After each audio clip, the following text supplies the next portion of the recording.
inclusion, and it is really to sustain our ambition of making sustainable living commonplace. Alifia, if you could move the slide. We do have a agenda of hour and a half, and the first part of our agenda, which is about 25 minutes, is going to go into explaining about the Sustainable Development Goals to which Unilever subscribes, with all of our targets and ambitions actually aligning to one of the goals. I'd really direct you all to keep your eyes and ears open, because the information that we're going to be sharing here, we will then aim to test you through a little activity. So do keep your ears perked on that one. We then get into the second part where we have our HR director, Nadine, and she will talk about diversity and inclusion and why it's so important for us at Unilever. We also will be having Ahmed Fauzi, who is the lead for our sustainability project, Project Irada. He was the founder, and he has a wonderful story to tell you. And I do hope that story forms the source of inspiration, which then takes us into our last session, whereby we will make some announcements as to how you can then translate your motivation into some form of action. So I hope this 1.5 hours is going to give you a good idea of why diversity and inclusion is important and what you could do in your sphere or arena to actually try and address this. So moving forward, yeah, just a few house rules. Do try and keep your mics on silent, because there are many of us on the call. Do try and keep your cameras on. We would love to see who all have joined us. We will have 2 sets of Q&As, one after Nadine's session and another at the end, actually, after our announcements. So at that point of time, just don't wait till the end to type in your Q&As into the chat box. Please do so at the earliest. We also have, for the SDG activities and a poll at the end, we do have something called a Mentimeter. So try and keep your mobiles handy so that you can log in. We'll give you all the details as we get going. And keep your energy up. We really want to engage with you. So moving forward, just a quick idea on why diversity and inclusion tends to be important. And I don't know how many of you have actually heard of this saying. So it's by Werner Myers, who is a D&I expert, and she actually put out the phrase saying diversity is about being invited to the party, but inclusion is being asked to dance.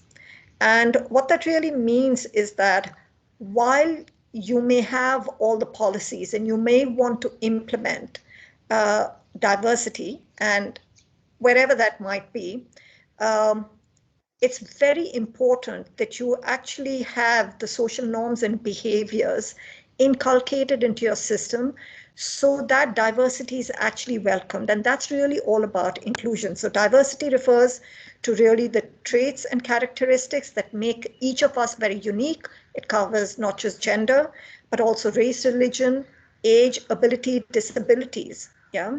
And inclusion, like I said, is all about behavior and social norms. Now, one of the key areas of our focus, especially in the MENA region, given our cultural nuances, is a greater focus on gender equality. And the evidence, as per research that PricewaterhouseCoopers has actually done, shows that we actually end up losing almost 575 billion annually in MENA, merely because enough women are not getting access to the workplace. Yeah. And that's really about 50% of our population, which is either doesn't have access in terms of opportunity or doesn't have access in terms of skills. Yeah. And if you look at the figure on the right, it actually shows you our labor force participation via sexes in the Middle East and North Africa versus the rest of the world. And here you can see that even in terms of age, we have only 14% in terms of women in the labor force as youth, and only 22% older women who do get access to the workplace. So there is obviously a great need for the wider understanding of why diversity and inclusion is important for us as Unilever. It is a key driver and a motivator in terms of our sustainability ambition, and that's what Nadine will take you through later. But for now, I would now like to pass you on to my colleague Noor, who will tell you a little bit about the SDGs. Noor, over to you. Thank you so much, Priya. Hello, everyone. My name is Noor. I'm the Corporate Affairs and Communication Manager for Unilever Arabia. I'm so happy to be with you today and to share with you a dear topic to me, which is SDG. Um, I don't know if you know about it or if you heard about it, but it has become a very well-known acronym that we're using when we talk about sustainability and when we talk about creating a better future for everyone. So SDG is Sustainable Development Goals, and they are 17 goals cascaded into 169 targets. So SDG is also known as the global goals, and they were adopted by the United Nations members in 2015. And by the way, our previous CEO, Paul Polman, he was one of the key players in setting these goals, working with the United Nations. So these goals are a plan of action for people, planet, and prosperity, and they are universal. They transcend borders and apply across the workplace, the marketplace, and the communities. As you can see on the slide, it covers 193 countries, and it is the job of everyone. It's not only the government or the NGOs or the community or the private sector or the public sector. It's the job of everyone. And to be honest with you, someone like me as an individual, I always have these 17 goals in mind whenever I want to set my individual goals or professional goals, and to link it to anything that I do to make sure that these 17 goals are somehow present in my mind when I set any goals. Can we go to the next slide, please? So, as you can see, there are 17 goals divided into 3 groups. The biosphere group, where we have 4 goals, and then we have the society and the economy. And I really like the 5 Ps and the 6 P, which is, as I mentioned, it's about people, it's about planet, it's for prosperity, for peace, for partnership, which is one of the key goals of the 17 goals, and it's about participation. So as global citizens, we are required to take action to join these goals. What distinguishes the agenda of these goals is that it is spanning, as I mentioned, many countries, and they serve a comprehensive roadmap, an ambitious agenda that requires transformative policies and investment. So everyone is needed to reach these ambitious goals. Creativity, the knowledge, the technology, the financial resources, or are should put in a way or another to achieve these goals. And by the way, these goals, they are very much interconnected. So the achievement or the progress in one goal is positively impacting the others. So I will leave you now with a video explaining these 17 goals in a very nice way. It's a rap song that I really enjoy when I listen. So I would like you to enjoy it with me. So please, let's play the video. The United Nations is an organization with goals of peace and sustainable development around the world. Their mission is huge, but we're breaking it down in 2 minutes. 17 sustainable development goals.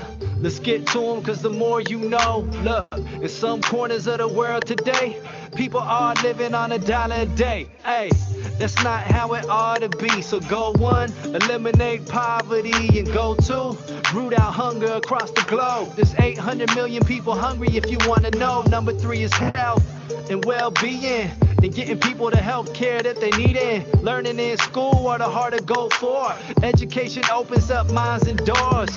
Goal number five is empower girls and women so they can have the same rights that men are given. Number six, people need water that's clean. Poor sanitation can spread disease. Carbon-free energy is goal number seven, and how to achieve it is the question that's pressing. But if we put our minds together and work hard, we can find a solution, I'm guessing. 17 sustainable development goals to improve life all around the globe. Protecting human health and the environment. Whatever bed we make, we gon' have to lie in it. 17 sustainable development goals to improve life all around the globe. Protecting human health and the environment. Whatever bed we make, we gon' have to lie in it. Now imagine that you work all day for no pay. Economic growth and decent work is goal 8. Goal number 9 is to foster innovation in infrastructure and industrialization. Goal number 10, inequality reduction. 11 is sustainable city construction. 12, well, that's sustainable consumption. So what we use matches up with production. Goal 13 calls for urgent action to combat climate change, cause we know what's happening. 14, protect life under seas. 15, protect life on land. Goal 16 is for peace and justice. All over the planet, they're in high demand. And the final goal, number 17, is the critical factor, the heart of the machine. It's the strength in the way we achieve these goals of sustainable development around the globe. Yo, 17 sustainable development goals to improve life all around the globe. Protecting human health and the environment. Whatever bed we make, we gon' have to lie in it. 17 sustainable development goals to improve life all around the globe. Protecting human health and the environment. Whatever bed we make, we gon' have to lie in it.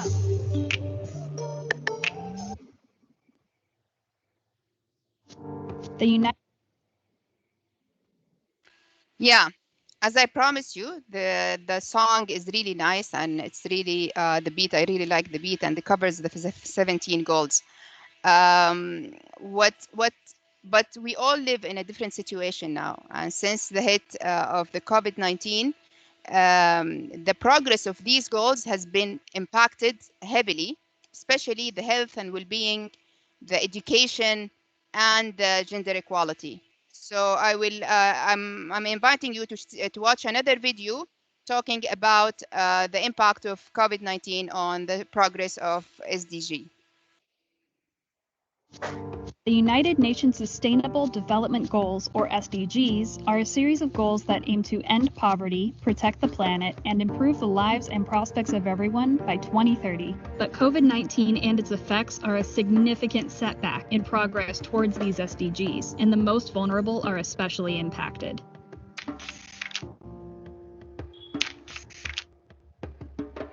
In 2015, the UN member states made it their mission to achieve peace and prosperity by 2030. To measure governments' progress towards this mission, they established 17 sustainable development goals that each country was tasked to meet. But COVID-19 has presented a unique challenge in accomplishing several key SDGs.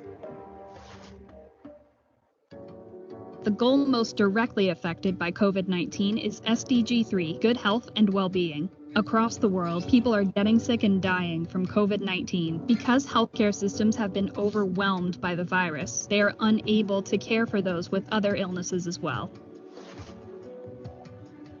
The pandemic impacts SDG 4, quality education, and its end goal of helping people escape poverty. It is estimated that 90% of students worldwide are already out of school, and this has exacerbated the inequality between the richest and poorest students. In low-income countries, children of the richest 20% have a 79% education completion rate, while children of the poorest 20% have a 34% completion rate. It is also that education online is out of reach for at least 500 million students worldwide. The UN created SDG 5, gender equality, to ensure it is treated as a human right and a necessary foundation for a better world. However, women are facing more consequences of the pandemic than men. The front lines of the pandemic are overwhelmingly female. Worldwide, 70% of all health and social workers are women, putting women directly in harm's way of the virus itself. Because of stay-at-home orders, women across the world are also being harmed more often by abusive partners. The virus has already done significant damage and will continue to do more if governments do not act swiftly to protect the most vulnerable. The UN acknowledges that the first priority must be for governments and healthcare systems to control the disease and mitigate as many of the impacts to the SDGs as possible. Governments must create a map to recovery from COVID-19 that ensures no one will be left behind.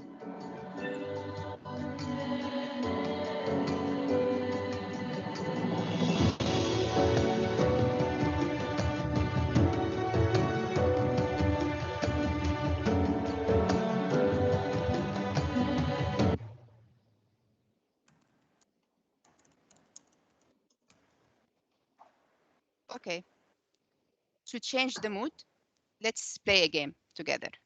And when I was talking, I'm sure you heard the vacuum cleaner running in the house. So this is one of the things that the COVID-19 brought to us. We at Unilever, we work from home because we care about the safety of our employees. So you expect a child talking at the background or vacuum cleaner running. So this is very much expected in the world we live in. So let's start the game. So what you need to do is to log on menti.com and use the code to join the game that we will be playing together. And I hope you pay attention to the information shared over the video or shared by Priya before we start talking about SDG. So, shall we start or we give you some time to join? How many people we have joining already?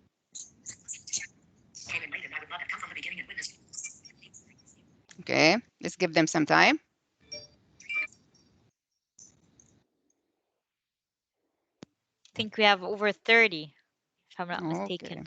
Yeah.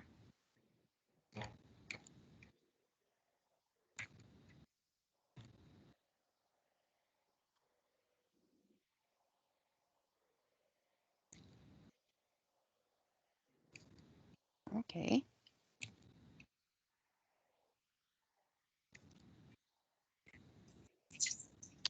Ready? Let's wait. We're having people joining.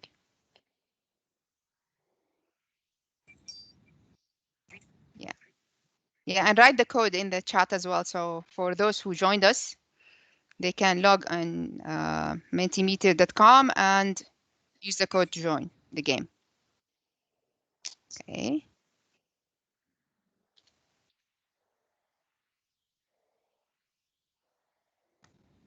Okay. More are joining.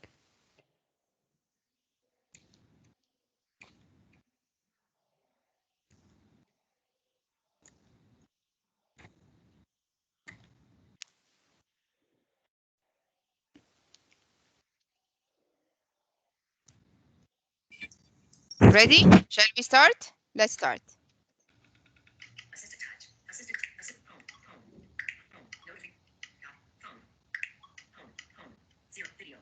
Okay. How many sustainable goals have been agreed on?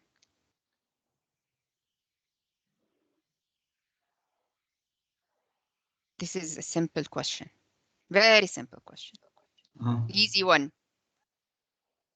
But don't be deceived by it. We have tough questions coming. طب انا كده اعمل ميوت ولا انميوت؟ unmute. انت كده عامل unmute. اعمل mute يا احمد. Okay, so the answer is 17 and 18 people got it right. So let's see who got it right. Let's go to the leaderboard. And you know the speed makes a big difference, makes you collect more points. Okay, so people are very close to each other because we're still at the first question. Let's move to the next question. So we have Sundus on the top. The second question. Each SDG is supported by a set of targets, specific objectives that are associated with that goal. How many targets are in total? It was there on the slide. It seems some of you missed it. So I can read the faces. If you open your camera, I can tell who is getting it right and who's not from your faces. Okay, so the correct answer is 169, and 10 people got it right. So let's see. Now we will see differences in the leaderboard. Let's see who's on the top. Okay, I see new people getting. I wonder who's MKGHDFT. We have Someone Sana. was too lazy to write their name or a nickname even. Yeah, we have Sana and we have Mariam and Isra. Ah, by the way, Isra is an early bird. She joined 15 minutes before the event. So she's our friend, Isra. So I just wanted to say that it started raining and thunder over here, and the weather completely changed. So yeah, we had a colleague, Hana, who said that it's thundering, and Isra is sitting in another part of the city. So she said, I have nothing. Now she confirmed that she got it. Isra, where is over here? Haram, it's raining here in Haram, and Okay. there's thunder, and Enjoy it. Enjoy it. It's raining some dogs here. Okay, thank you, Isra. So let's move to the next question. Which of the following is not true about SDG?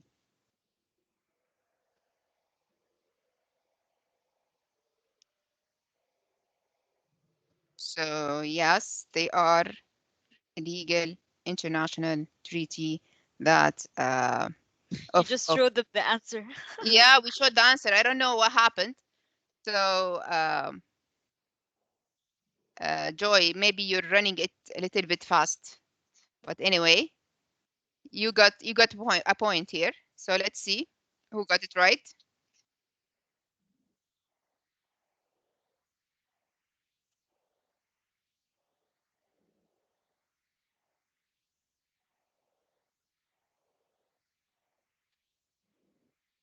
Okay, it seems I don't know if it's lagging with me or it's lagging for everyone.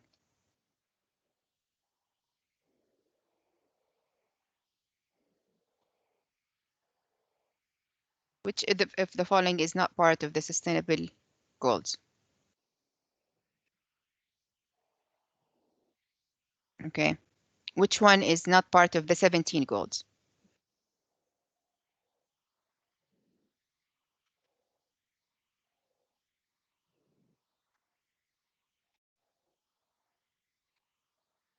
Okay, and the correct answer is the provision of internet services for all. And 15 of you got it right. So let's see who is on the leaderboard. Who is taking the lead?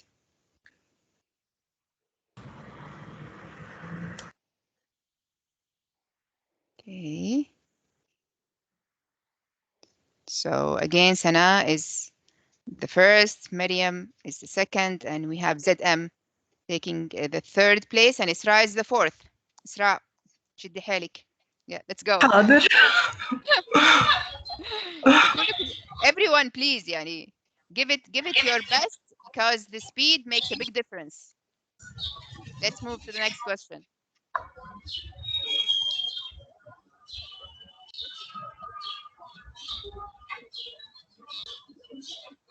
Okay, the Sustainable Development Goals come into effect on 1st of January 2016. When they due to expire?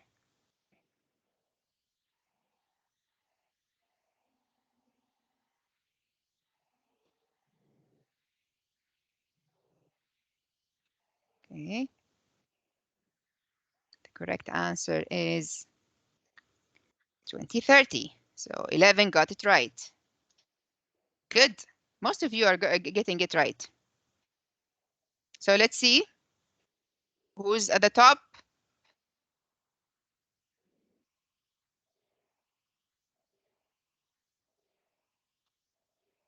Okay, so Mariam is the first, Isra, and we have Sumaya coming to the competition, and she is having the third place. Now let's move.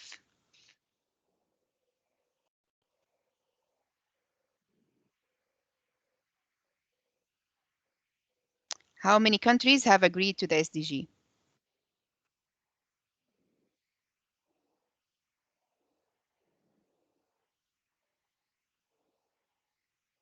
It was on the slide and I mentioned it myself.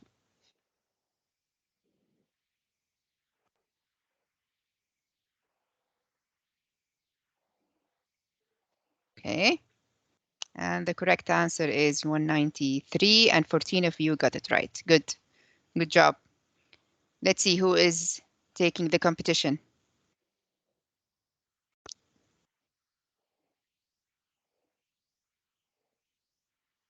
Interesting. So again, Mariam, Isra, and Sumaya. It's still the same from the last question. Let's move.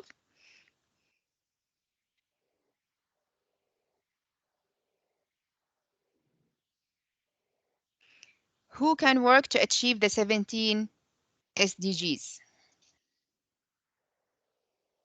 This is a very straightforward question.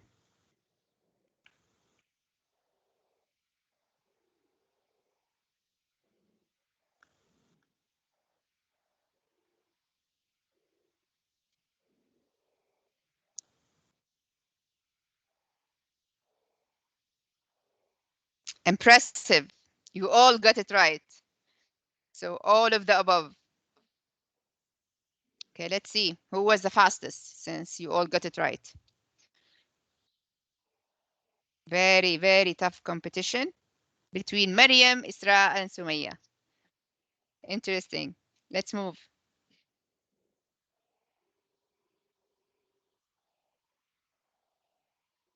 What is the annual cost due to legal and social barriers that exist for women access to jobs?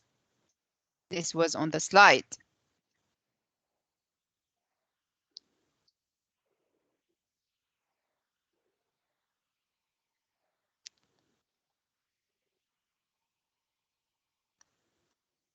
And it was a shocking number for me. Okay. Yeah, the correct answer is 575 billion US dollars. Okay. Now I'm expecting changes, a change in the leaderboard.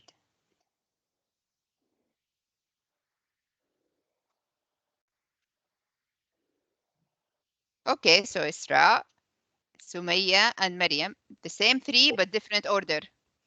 Yep. Isra came on top. Oh, yeah. We have only 2 questions left, by the way. Let's see who's the winner. 2 more questions to go. What benefit can diversity bring?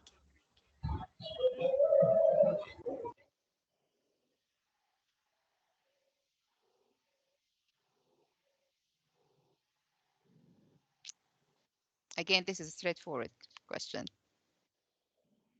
You all should you should get it right all. Okay. 10 correct answers, so improve financial performance. Let's see. I just wonder who picked the creative style hostility environment. So again, Isra, Mariam, and we have a new competitor, Ahmed. Oh, Ahmed, bravo. Good comeback. And the last question.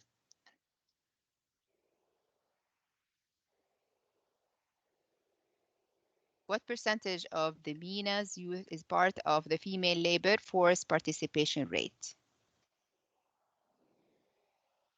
Let's see.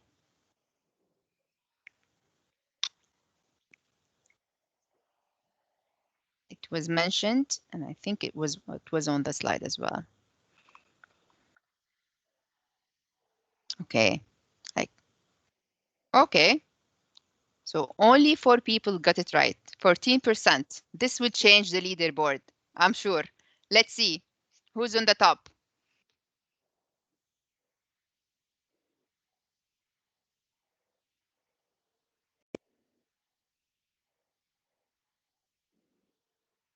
Wow, congratulations, Isra. Thank you. Congratulations. Would have been a shame if I didn't go on the top. Exactly. And yani, this is one of the benefits of joining early. So you get to hear the conversation at the backstage and you get some insights, expectation. Thank you so much, Isra, and thank you, everyone. I hope this session was on SDG was informative and beneficial for you. So I'll move and I'll give it now to Priya, so we can continue with our agenda items. Thank you, Noor. And I just now want to introduce Nadine Haddad, who is our HR Director for Customer Development and MENA. However, the reason she's actually here is because of her passion for DNI. She was actually the MENA Diversity and Inclusion Lead and did some brilliant work for the business. A part of which you will see in terms of the results that strong focus on DNI has actually gained us. So Nadine, over to you. And before I hand over, just a reminder to everybody, Nadine's session will be followed by a Q&A. So feel free to continue to put in your questions as Nadine goes through her presentation, and not just to leave it till the end. So Nadine, over to you. Thank you, Priya. Hi, everyone. I'm super excited to take part and to be here with you, and to speak about a topic that is super close to my heart. I've been leading DNI for the past couple of years, and it's been something that has been really interesting to work on, and a cause that I stand for. And I just learn from every day. Yeah. So before we jump into DNI and diversity, we call DNI diversity and inclusion. Yeah, just as an abbreviation because you'll keep on hearing it. I want to hear first from you guys. What does DNI mean to you? Yeah. So we'll also log into Menti right now. And I want you to just share with me what does, when you hear DNI, what do you think it means? Yeah, just share. Just log into Menti. You'll find the code there, which is 8596425. And just describe in one word what diversity and inclusion means to you. When you hear that, what comes to your mind?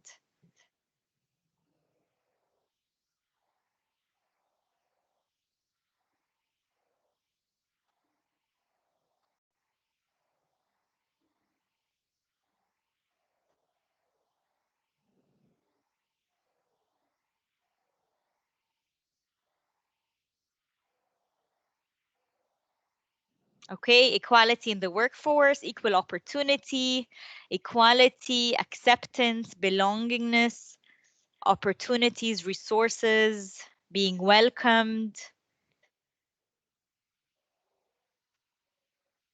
That's amazing. Cultures, okay, accepting others,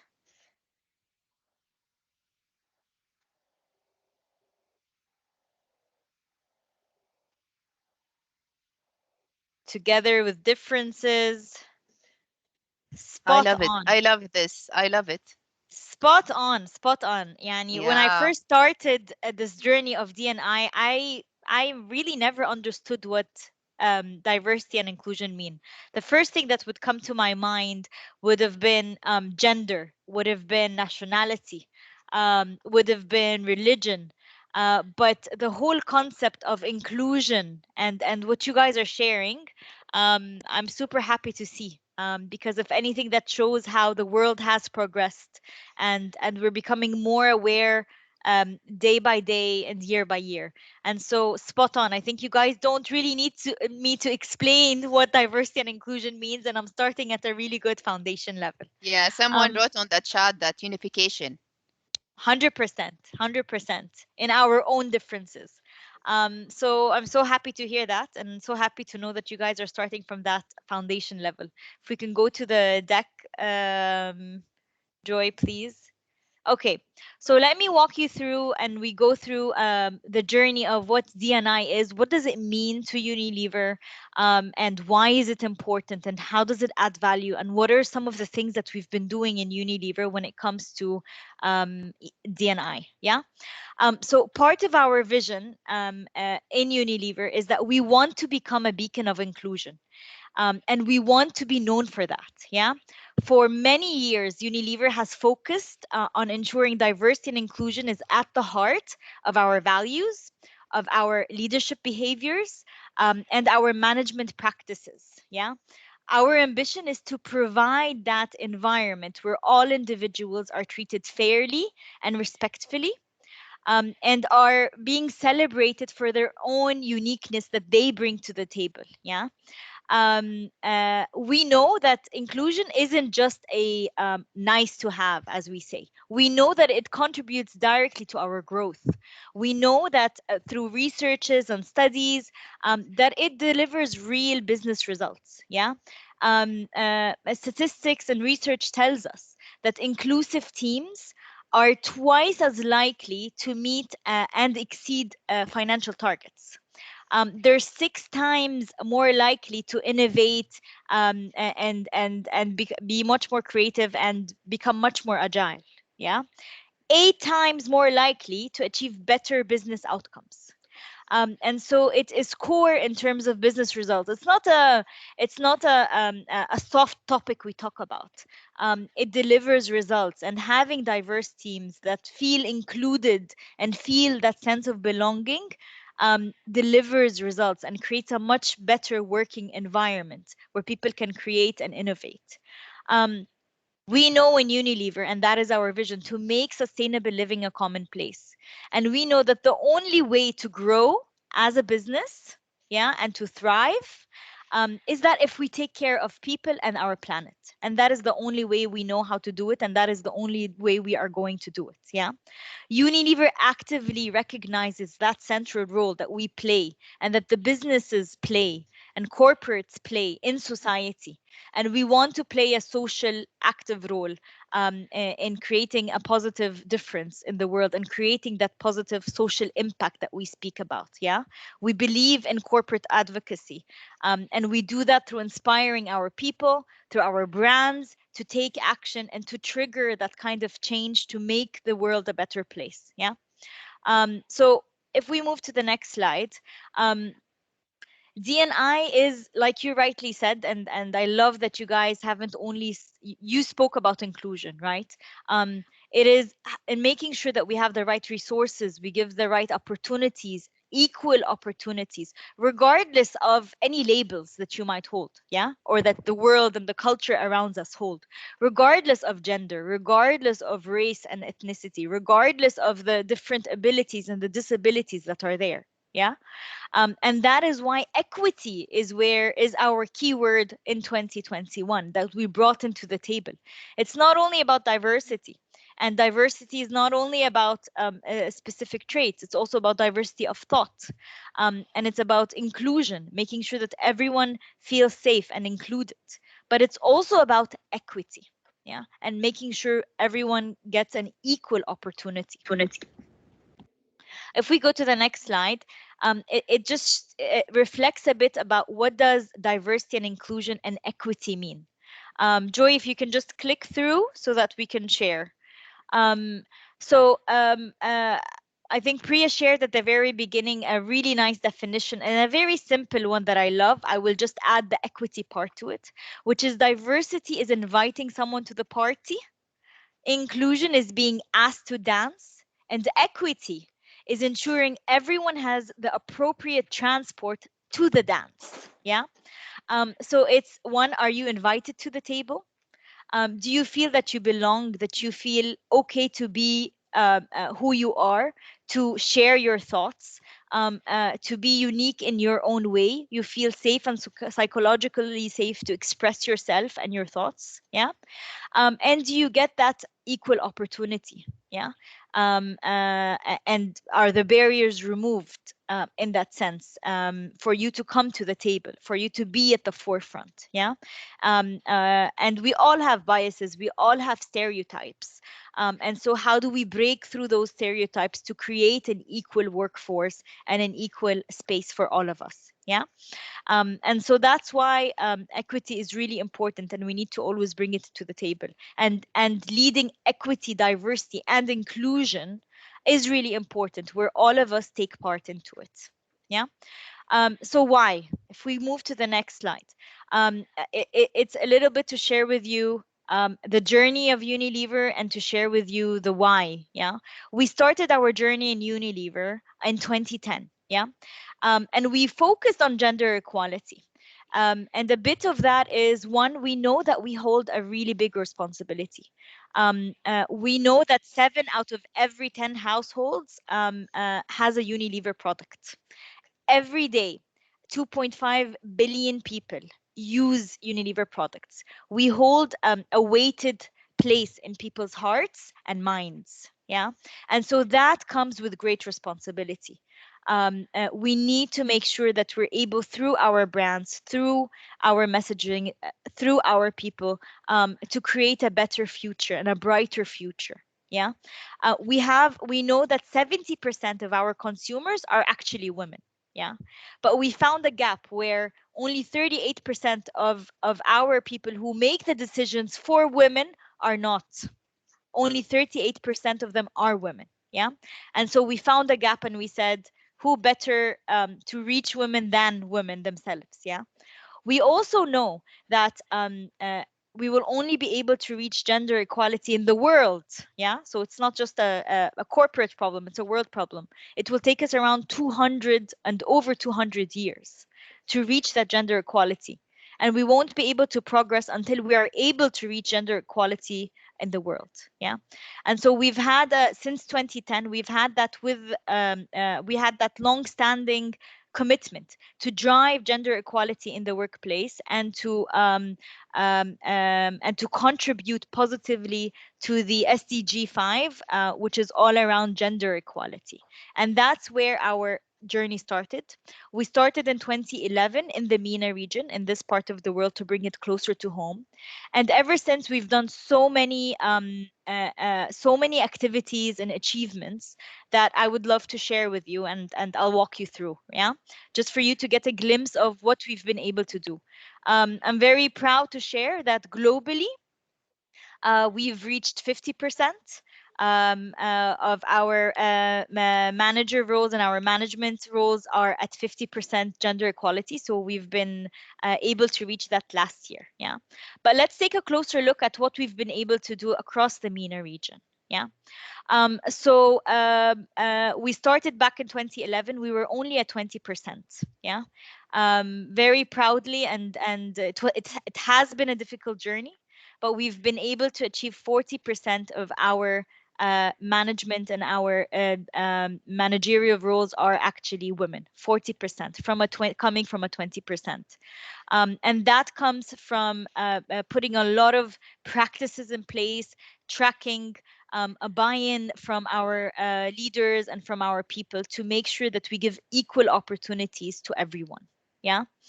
Our finance function was one of the very first functions to have gender balance, where 50% are actually women working in finance. Yeah. We've been able to break stereotypes. Yeah. And biases that has been there.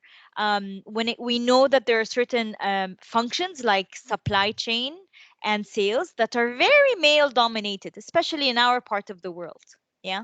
And so we've been able to break those stereotypes. We've hired our first sales director in the Gulf region and our first sales manager in Saudi. Yeah. And if you're part of this world, you will know what it means to be able to recruit and break through those stereotypes. We've also created a pipeline where it's an internship program. We call it CD for her. CD stands for customer development, which is sales. To create a pipeline where we bring in women to work in sales as an internship. And through there, that becomes a pipeline to grow them further into the organization. Yeah. Our directors, not just manager level, but also directors, we've moved the needle from a 12% to 30% women. Yeah. And that comes with a clear plan, with targets that we put in place, making sure that it's fair and that we remove any biases that might come, whether in advancements or in hires. Yeah. We've appointed our first team of women in KSA in the factory. Yeah. And our first factory manager in Egypt, that is a woman again. Um, uh, Again, breaking those stereotypes. Was it easy? No, it wasn't. Was it easy being on those jobs and getting through it? No, it hasn't been. But we learn and we create that kind of environment where we need to break those stereotypes and we need to accept it and we need to create that positive impact. Yeah. We've also done lots of awareness programs on sexual harassment, on bullying, so that we raise the awareness. We make sure that we create an environment that is safe for all of us. And this is not only targeted for women, it's targeted for women and men, because you don't need to, you can get harassed or bullied even if you're not a female, you're a man, right? So in general, just creating those kind of sensitivity and making sure that we're aware and we create that knowledge. Yeah.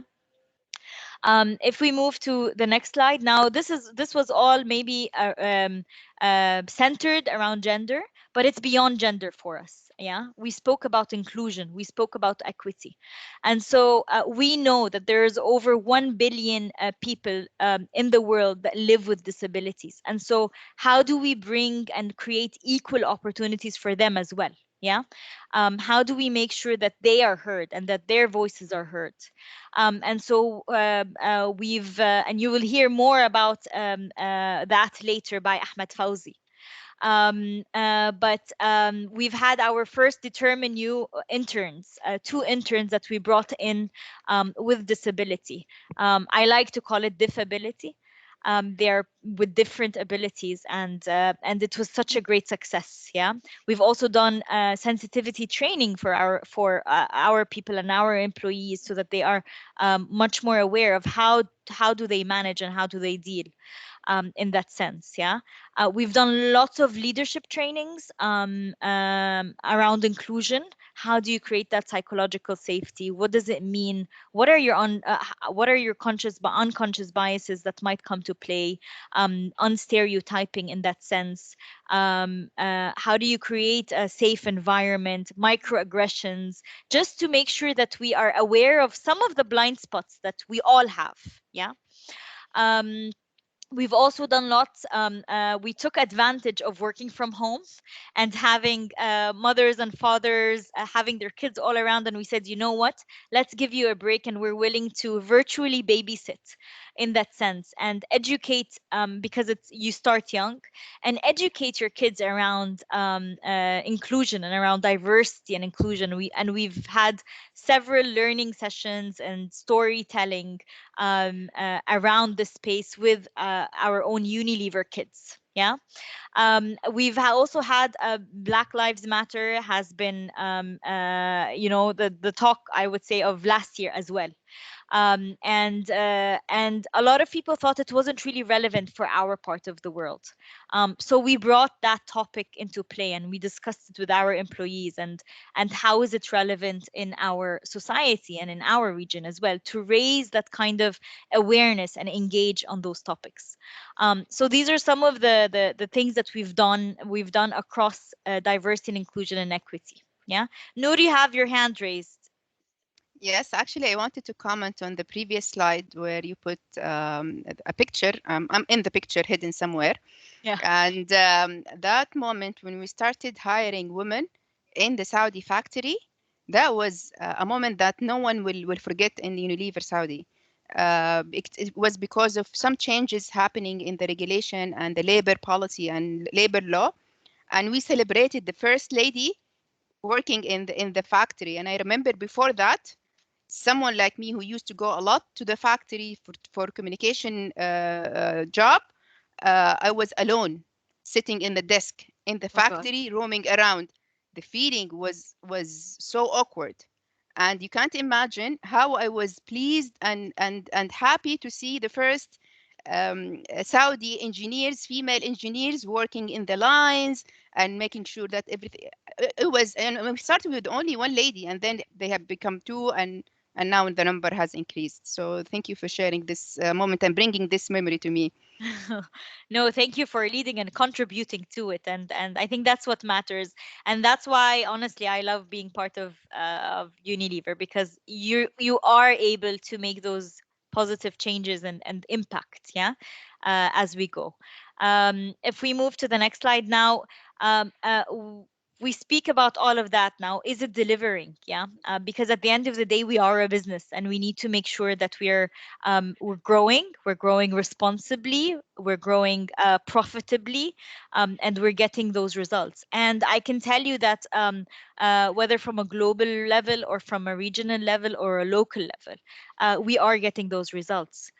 We are number one employer of choice in our target universities across 52 countries. Yeah, we're known to be number one FMCG when it comes to diversity and inclusion, based on a survey that was done by Universal. Our followership on LinkedIn has increased massively because of the values and that we stand for and that we are actually making come to life. Yeah.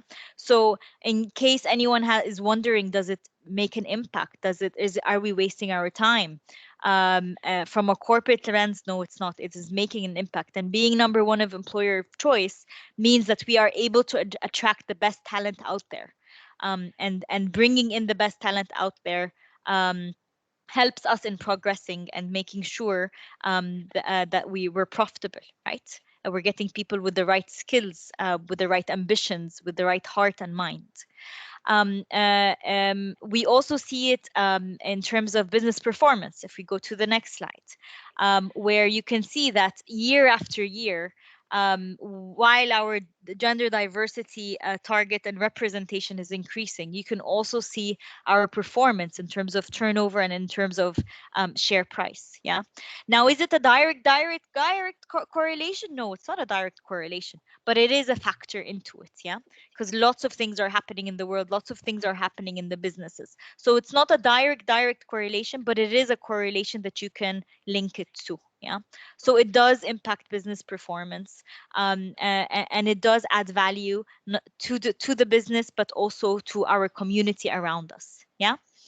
Um, uh, if we move to the next slide, is these are some of the awards, I would say, that we've been recognized for externally as well, which is super humbling, to be honest, to achieve and to receive, because it makes you feel that we're not only doing it internally, but we're also making an impact externally, and we're being valued externally, which means we're being heard externally, right? And so we're able to create an impact even externally.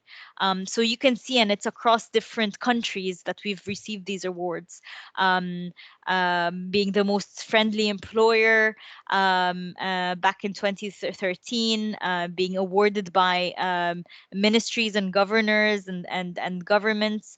It's truly humbling to receive these awards and to be noticed and awarded as such in that sense. Yeah.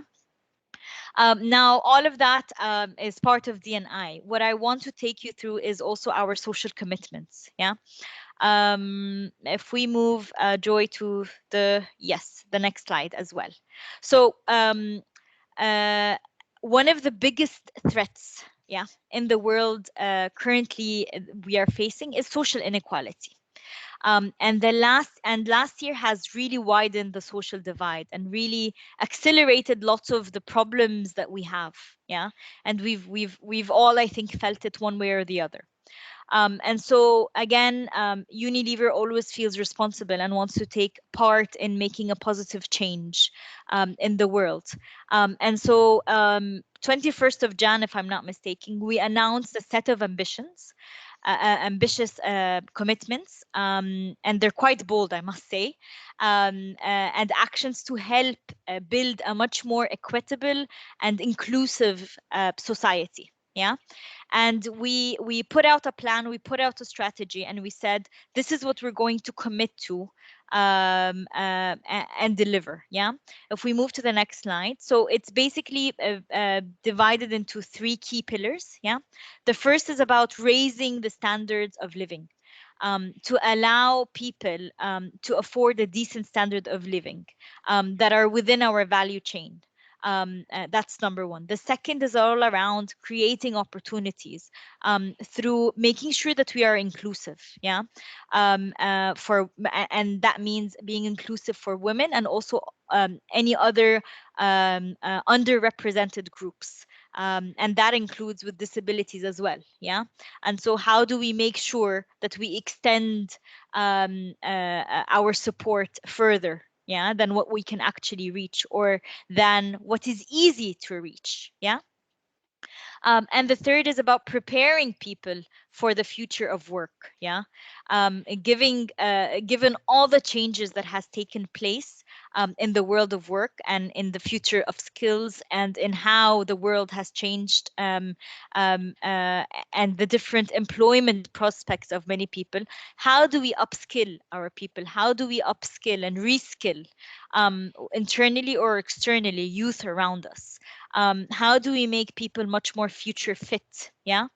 And with that, we one of our key commitments, that I will leave you with, that we plan to take forward on, is the next one, which is, one of our goals in Unilever is that we want to help equip 10 million young people with essential skills that they are going to need, for the different types of job opportunities that will be there in 2020, in 2030. Yeah.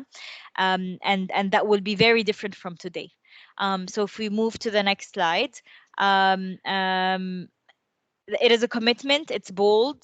It's not easy, but we will, as usual, as Unilever, we will always collaborate together and find a way, internally and externally, to make this come to life, and to bring it to life in that sense. Yeah. I leave you with that. I think you're going to hear much more around social commitments, and around how we are being even more inclusive in our plans. You have a really inspiring session that always inspires me to hear from, and a speaker that I get super inspired by, Ahmed Fauzi, who I've also had the honor and the privilege to work with, and partner with, back in Egypt. And so, thank you for having me, and over to you, Priya. Thank you, Nadine. And like I mentioned, you've got 10 minutes actually for a Q&A with Nadine. So just enter your questions in the chat. I can't see any questions now, but I'll use the time to kind of just ask Nadine a few questions till you enter some of your own. Nadine, so tell me, with regards to uh, retention of women, yeah, Yes. what is the kind of work that Unilever has done? Because we tend to find that, I think, you get women who join the workplace, but once they get married and have kids, it always becomes difficult. So, what has Unilever really done to ensure that level of retention? So there are multiple things that we do, Priya, and I must say it's not only for women; it's in general, right? Which has all to do with development. So one, we make sure, and I think Sundus has asked that question as well. Do our employees undergo regular mentoring and coaching? And so that is one thing, that an intervention that we do around mentoring and coaching, and making sure that we have those programs that help you progress, and get through any difficulties or challenges that you might be facing. We also have policies and practices in place that make it an easier environment in that sense. So just launched our paternity and our maternity policies. We have different type of agile working practices that make it easier, like for example job sharing. So we have a lot of mothers after they deliver, they come back to the workplace, it becomes a bit difficult. So we have certain policies that allow her to work from home. Of course, now everyone is working from home, but different types of working arrangements that they can take on that make it much more easier for them to work and to stay in the company. Yeah. So those are some of the few things that we do in that sense. That's great. There's a question that's coming from Ahmed, and which might, so if you can, women is one thing, if you can also just tell us what you might have done for males. And then taking it into, Ahmed has asked a question saying that other than women and people with disabilities, uh, Yes. So which let part of me tell you, society do we focus on? again, the key word is always inclusion. So every time we do something, we make sure that we are as much as we can inclusive. Yeah. So we do have certain programs that are directly linked for women, like webinars that we've done, for example, to educate women more. Yeah. But we've also done, when we do inclusion workshops on how do you become leaders that are much more inclusive and create that psychological safety for the teams around you. This is not only done for women, this is done for everyone in the company in that sense, and for our managers and leaders. Yeah. We do have paternity leaves, Jude. I think you've asked that, and yes, we do have paternity leave that we've launched, and year after year we keep on re-looking at our policies and re-looking at what we offer, and we make sure that we are creating that right environment for our people. Yeah. Was most persistent in how? Okay, Miriam, a very good question. I think the minute you say diversity and you speak about women, there's an automatic block that comes in where people feel excluded. Yeah, they say, okay, you're focusing on the women, what about us? Yeah. You're making sure that when you have a vacancy, you're bringing women to the forefront, but what about us? Focusing on women does not mean that you're excluding men. Yeah. You have to remember, while I say 40%, that still means that 60% of the organization are women. Yeah. If you look in the world, it is male dominated. Yeah. So the resistance always comes when one, you create that exclusion without explaining and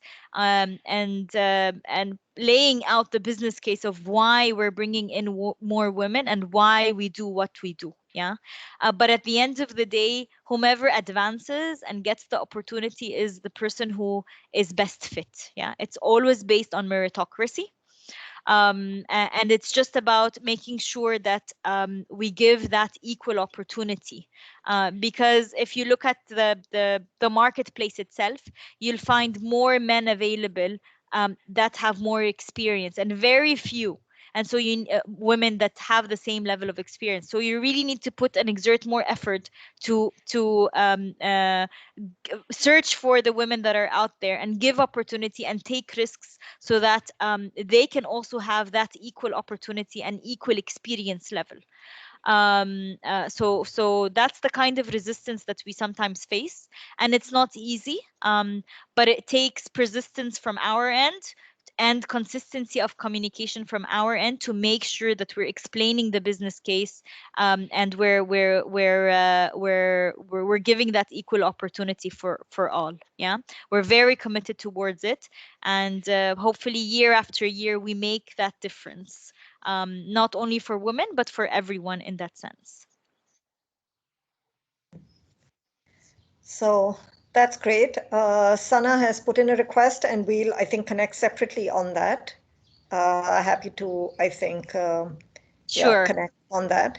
But I think, Nadine, that's really wonderful, and I think your passion really came through. And that's the reason we kind of got you onto this session. So thanks so much for your time. And I hope it was super useful for everybody, not just the fact that, a focus on diversity and inclusion is a nice to do or a morally right to do, but there is definitely a very strong business case behind it. And it really does drive performance, it drives engagement, And it's obviously the underlying factor for a value-driven company like Unilever. So thanks, Nadine, and we'll now go forward to, Nadine mentioned, a very, very inspiring person and an extremely inspiring session. So just before we get there, a little introduction to Ahmed Fauzi. He is the project lead for Irada. He's not just the project lead, he was the founder for our project Irada and USLP's Unilever Sustainable Living Plan project. He's also into customer development. Ahmed, for his work on Project Irada, was recognized at the highest level within Unilever, which is the Compass Heroes Award. We have about 6 to 9 people who get recognized from across the globe for for their inspiring work that they do within their communities. And if I remember correctly, Ahmed was recognized in 2015. We'd like to start by showing you a little video of his journey and then invite him to speak.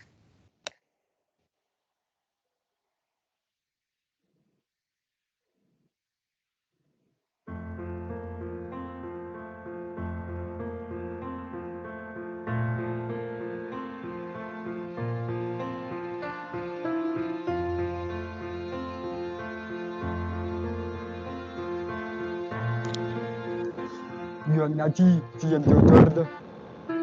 Lo importante es empezar a romper estos mitos o creencias que tenemos en la persona con discapacidad.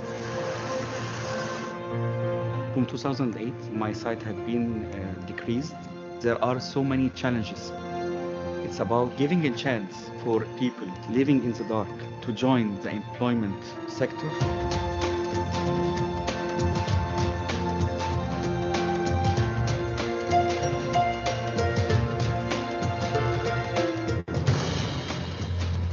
Estuve casi 20 años en el proceso de rehabilitación hasta que finalmente me di cuenta que era una decisión muy personal que quería hacer con mi vida.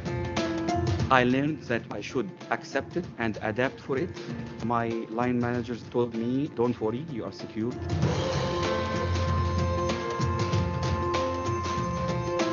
I noticed that we didn't have disabled people inside the company. Me di cuenta que teníamos que cambiar el paradigma y empezar a trabajar con la persona con discapacidad.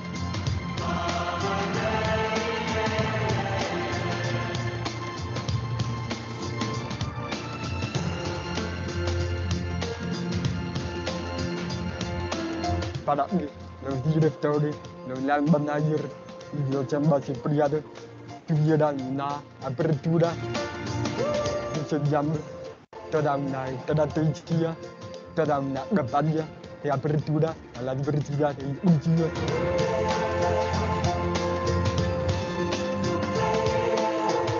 Y a través de la diversidad podemos mostrar un talento diverso y Unilever me ha dado una representación a mi sentido de vida. We should motivate disabled people by giving them the chance to show their real abilities. Mi primera contratación fue una persona en silla de ruedas.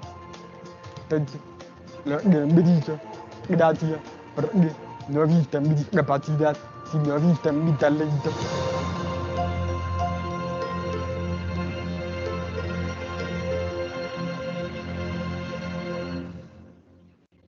Thank you. And Ahmed, over to you now. Thank you so much, Priya, for this strong introduction. Good afternoon, everyone here in this great session. I'm very inspired with you all. First of all, why we name it Irada? By the way, the one who named it Irada was Nadine Al-Haddad. We have so many names, but we chosen Irada. Everyone in this world, as a human being, have his own power of will.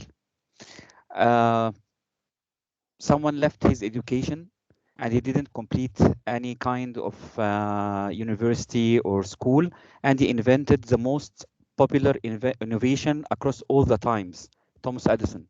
Another one got fired from his job in the newspaper, and he make the Walt Disney production company. Another one who is blind, and he came up by Ministry of Education during the 60s last century. All of them have one common thing, which is the willpower. Edison said, I haven't failed, I have just know 10,000 ways that it will not work out. Walt Disney said, a kick in the teeth might be the best thing for you. And Taha Hussein said, happiness is the very strange feeling that we feel when life forgets us. That's why we name it Irada, the power of will. Well, I joined Unilever in 2003 in the supply chain, then moved to the CD sales. And during 2008, I felt that I can't see the screens. I went to so many doctors, and they informed me, frankly, that you are going to be complete blind by early 40s. It was a hard news for anyone to hear that. It didn't took a very long time, a few minutes, and just I started to think how I'm going to secure my life in the future, how I'm going to keep working and keep delivering results. I started at that time with the company, with Unilever, with the IT department, with the HR business partner at that time. She was Nadine, to find solutions, and I have got trained on screen readers and how to perform on the screen readers. That's happened in 2000 and in 2012.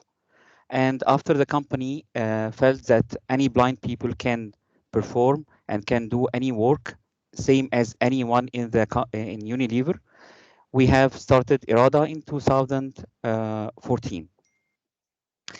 Well, what is Irada? Irada is a telesales call center fully managed by visually and blind people, informing the pharmacies and the drugstore channel by the offers and by the prices, and doing sales orders through the phone. Our purpose in Project Irada is to create job opportunities for visually and blind people unaffected by their disabilities in the employment sector.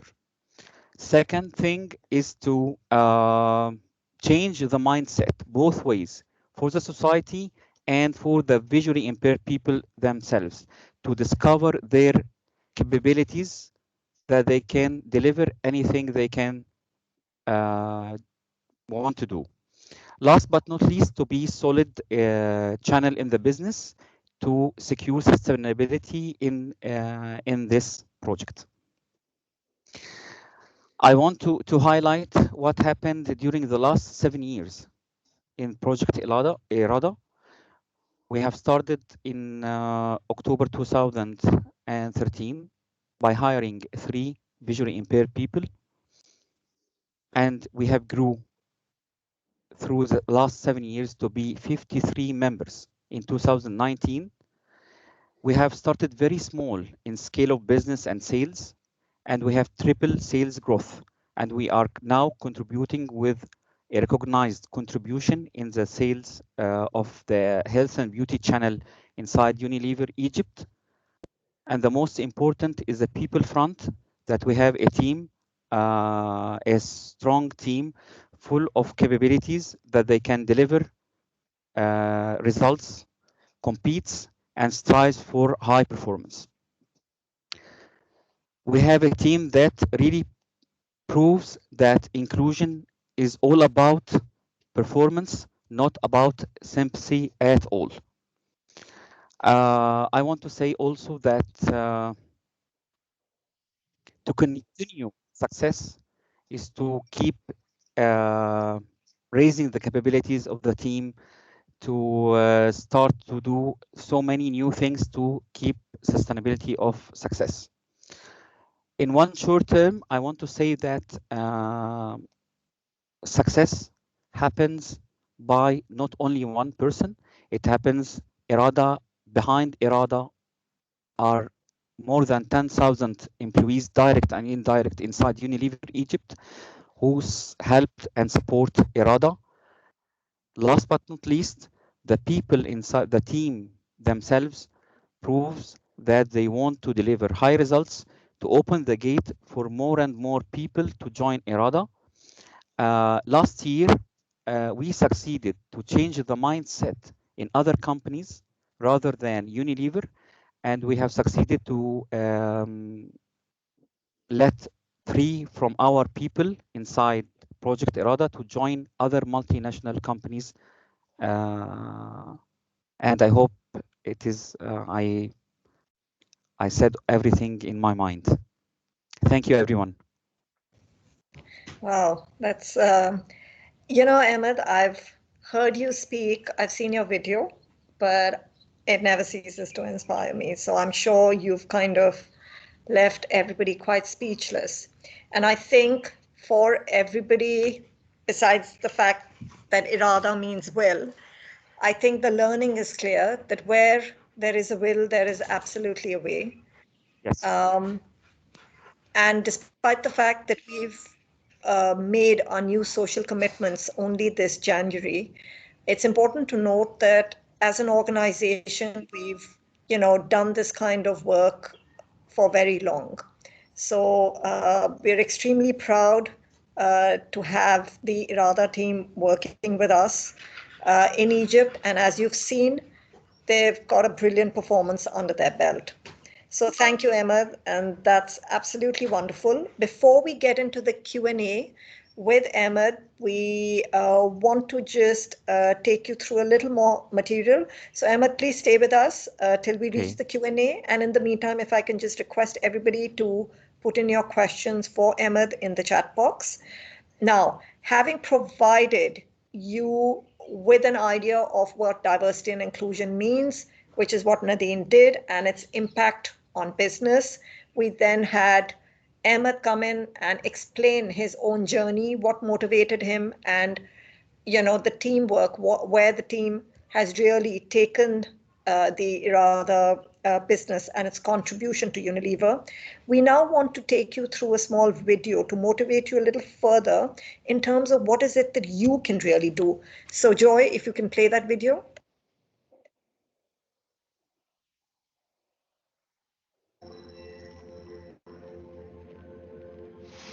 Hello, I'm Emma Watson.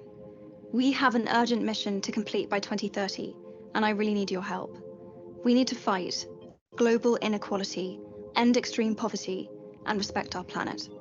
Watch this film to find out how you can use your creativity and power to help us achieve these goals. Thank you.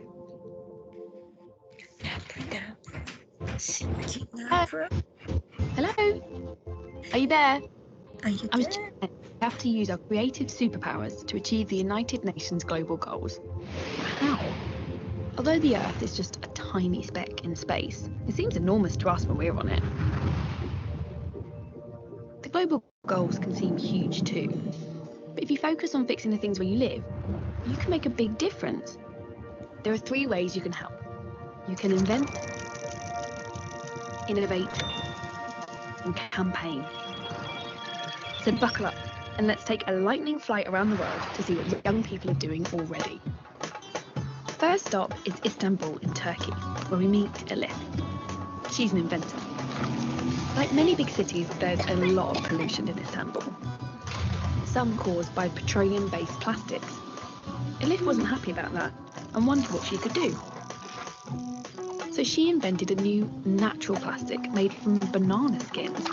No, seriously. It's cheap, easy to recycle, and you can make it in your own kitchen. And if you like banana desserts, you can't really lose, unless you eat too much.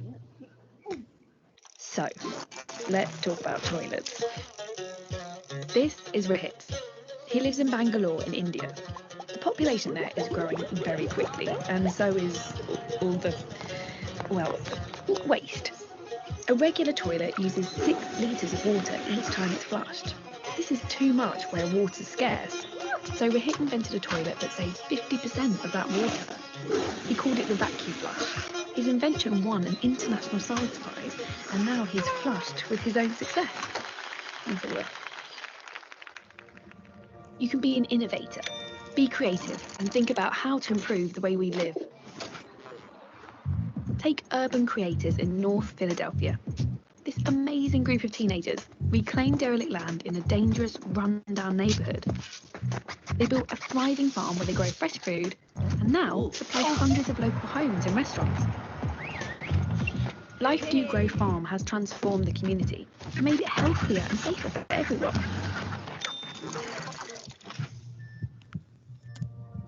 Now, let's go to Nigeria, which has one of the fastest growing populations in the world. This is Team Charis, a group of brilliant girls who are solving a big problem. Team Charis realised that in parts of Nigeria, lots of people get sick because rubbish isn't cleaned up properly. So they created Discardius, a phone app to report waste and have it taken away safely by eco-friendly cars. See? Sometimes a healthier world is just one great idea away. You could be a campaigner. Malati and Isabel are sisters from Bali. They've been on a mission to stop plastic bags from harming their beautiful island home. Millions of plastic bags end up in the ocean. They pollute the water and harm marine life. Malati and Isabel decided enough was enough. They organised petitions and beach clean-ups, and now their efforts have convinced their governor to ban plastic bags in Bali by 2018. Finally, let's go to Jordan. This is Mazoom from Syria. She used to live in a refugee camp. Many girls in the camp had to marry so young that they had to give up their education. Mazoom thought this was a big mistake, and she waged a campaign to convince parents to keep their daughters in school and not make them marry too young. All girls have a right to a great education. And just look at what one educated girl can achieve with enough determination. Young inventors, innovators and campaigners everywhere are changing the world for good. And so can you. You just need to care, get creative and collaborate. If we all do that, by 2030 we can really make the global goals a reality. I'm just saying.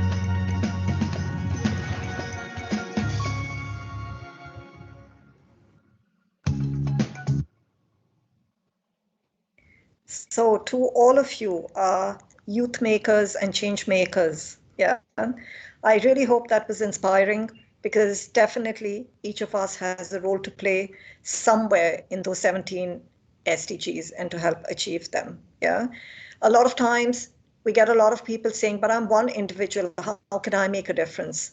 Each of us can make a difference through our ideas, our innovation and our advocacy. So please aim to raise your voice, and our announcements are an opportunity for you to just do that. Yeah, so between February 15th and March 15th, we're running 2 competitions.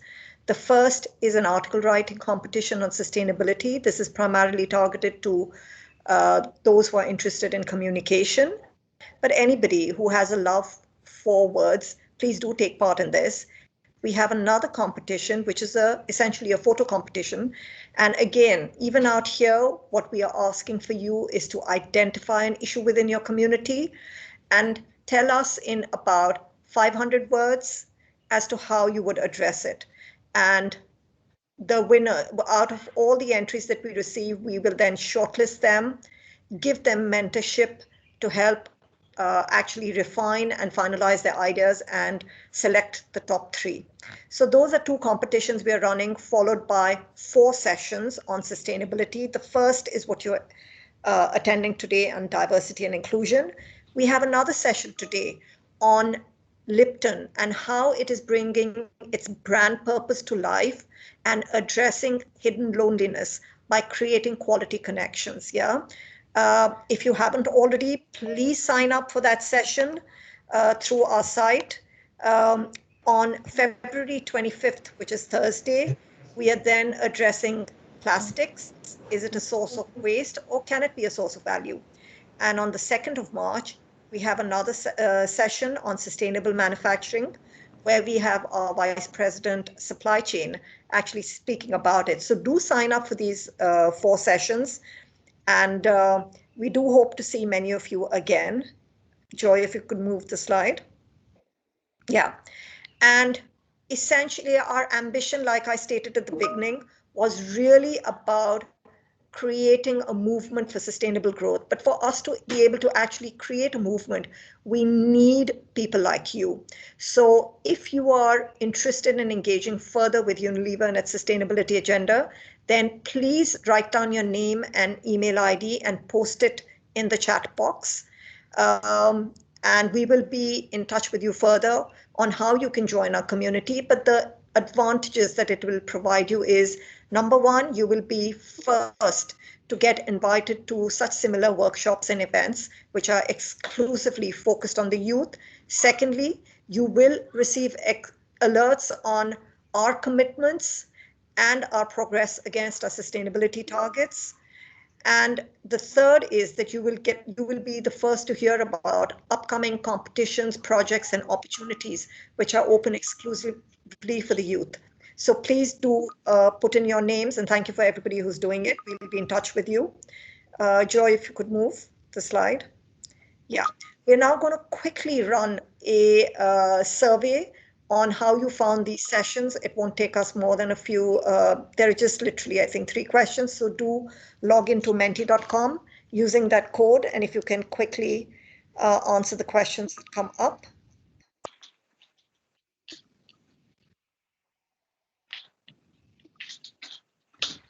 Again, it's www.mentimeter.com and .com, yeah, and the code is 8596425. And the first question for you to rate is, how was today's diversity and inclusion session on a scale of 1 to 10, with 1 being the lowest and 10 being the highest?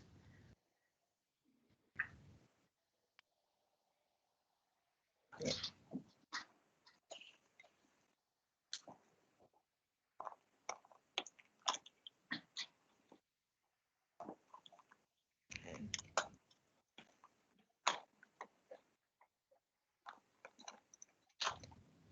Joy, let's move to the second question. Okay. Would you, this is a simple yes or no, would you like to continue engaging with Unilever's sustainability agenda?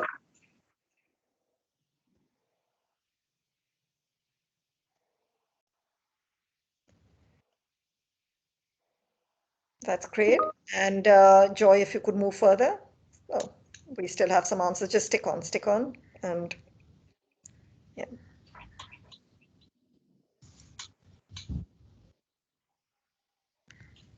And we can move to our final question, I think, that we have. And this is an open-ended question. If you'd like to just put in your thoughts as to how we could make our sessions more useful and engaging to the target audience like yourself, please do put in any suggestions that you might have.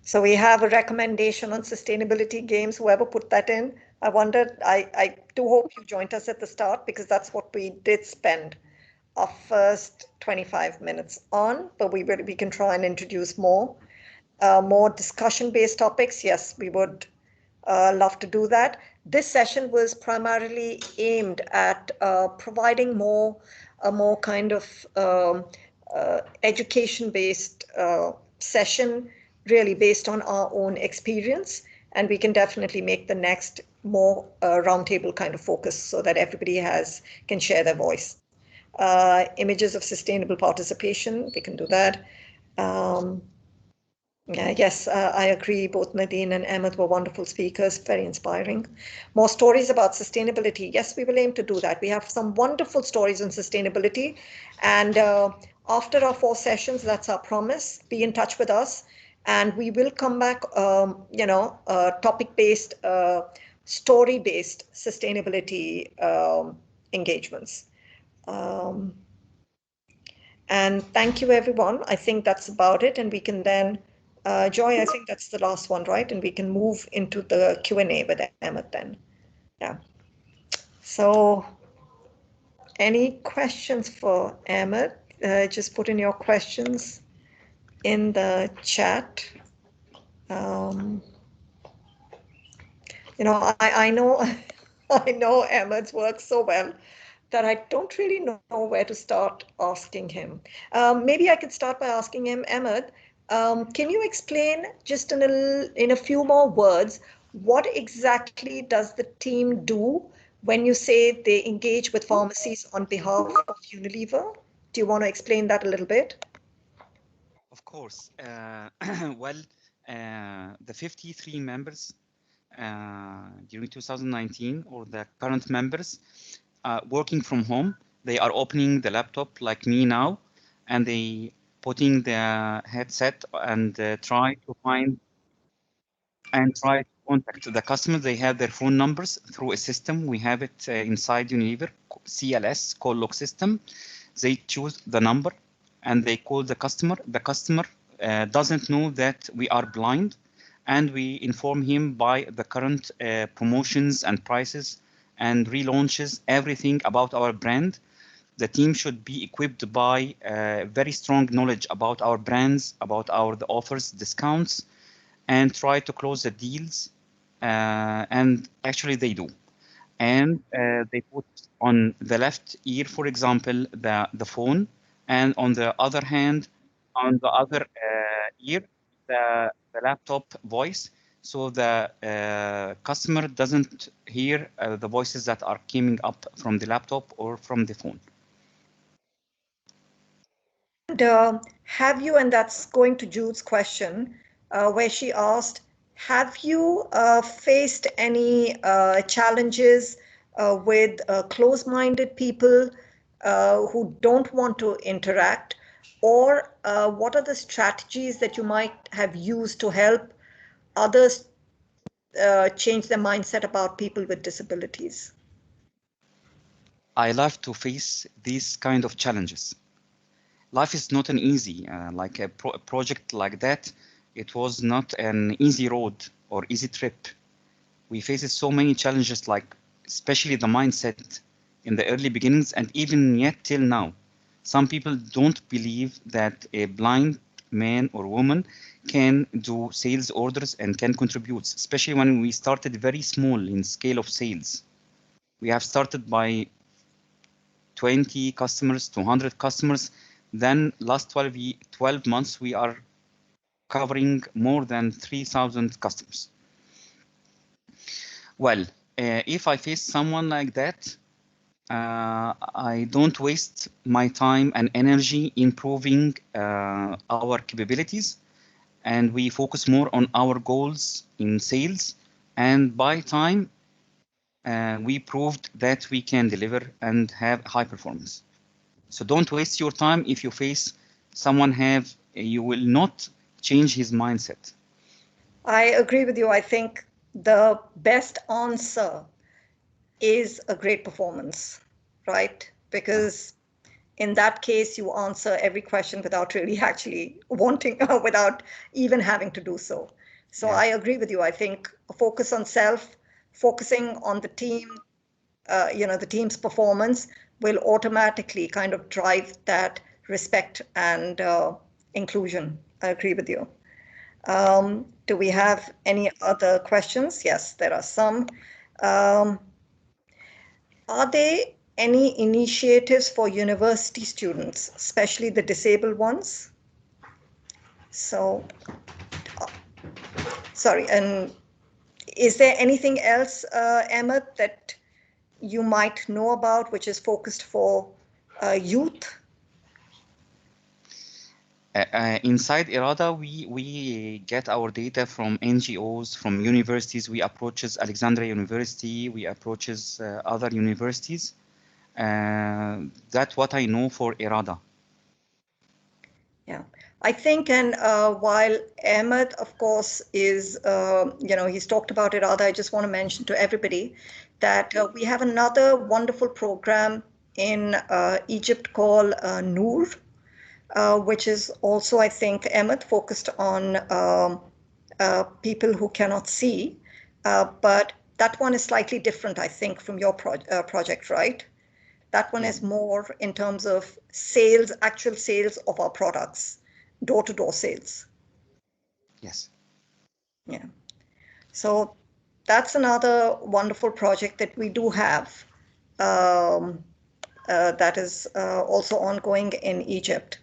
And I can't see any other questions, but I think, Ahmed, you did answer this one, that it wasn't an easy road.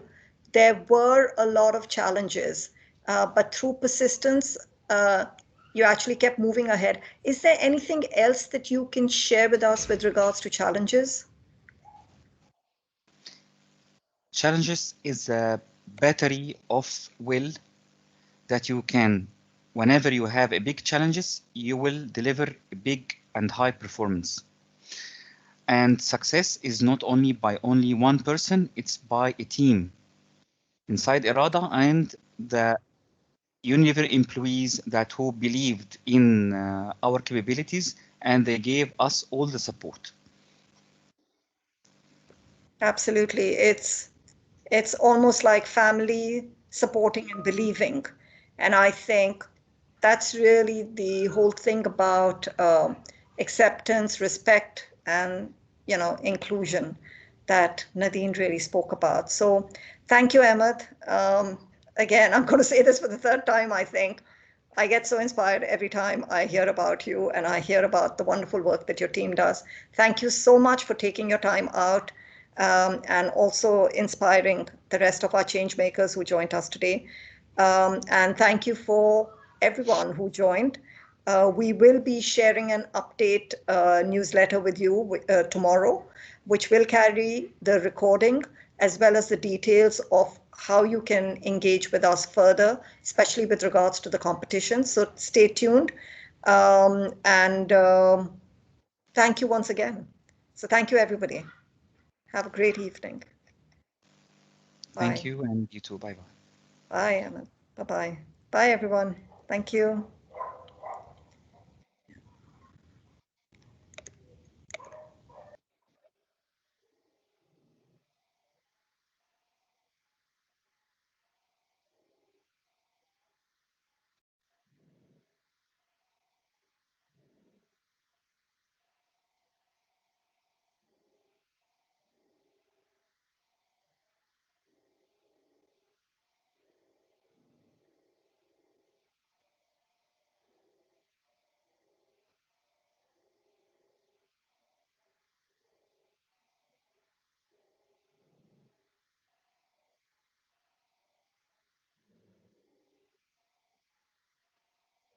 Joy, I think we can close the meeting.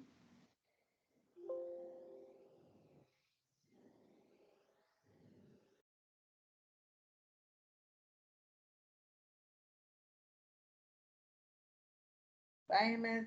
Bye, Joy.